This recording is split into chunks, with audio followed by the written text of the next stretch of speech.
If I were a betting man, I would say that at some point in your life you watched a sporting event, maybe a football game, basketball game, or baseball, where the score was really close and the two teams were firing it off back and forth the whole entire game, and then it came down to the end and you're on the edge of your seat. Well, a game like that is called a nail biter. Probably you're well aware.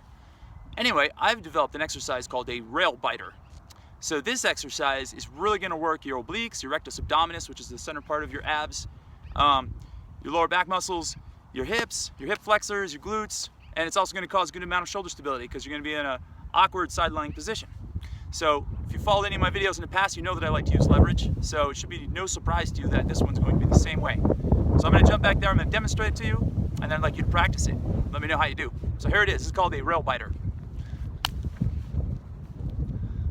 So we're going to start in a front leaning rest position with our feet about shoulder width apart. Now we're just going to rotate over like this. Make sure that the inside of this foot is on the ground and the outside of this one is on the ground to start. Now we're going to put our hand on the side of our head. We're going to move our shoulder back like this, so we have a nice straight line between our shoulders and hips here. We're going to lift this foot off the floor or the ground, and we're going to pull our knee into our elbow, and then we're going to come right back to here and right back in again. So every time you come back, make sure this foot stays off the ground and your shoulders are in line with your hips.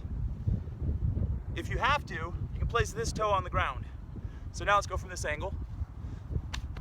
Left hand on the side of your head, right leg behind you. Now we're going to pull our knee and elbow in, kick back, pull in, kick back, pull in, kick back. See? Nice and graceful, just like Cracker Jacks. And then finish it up. So there you go. That's called a Railbiter. Try to reel a few of those off in the middle of the afternoon. Heck, watch one of your games. And while it's a nail biter going on, you get all nervous, jump on the floor and do some rail biters. How apropos would that be? Until next time, my name is K Rail, reporting live from Park City, Utah. Practice your rail biters and get back to me.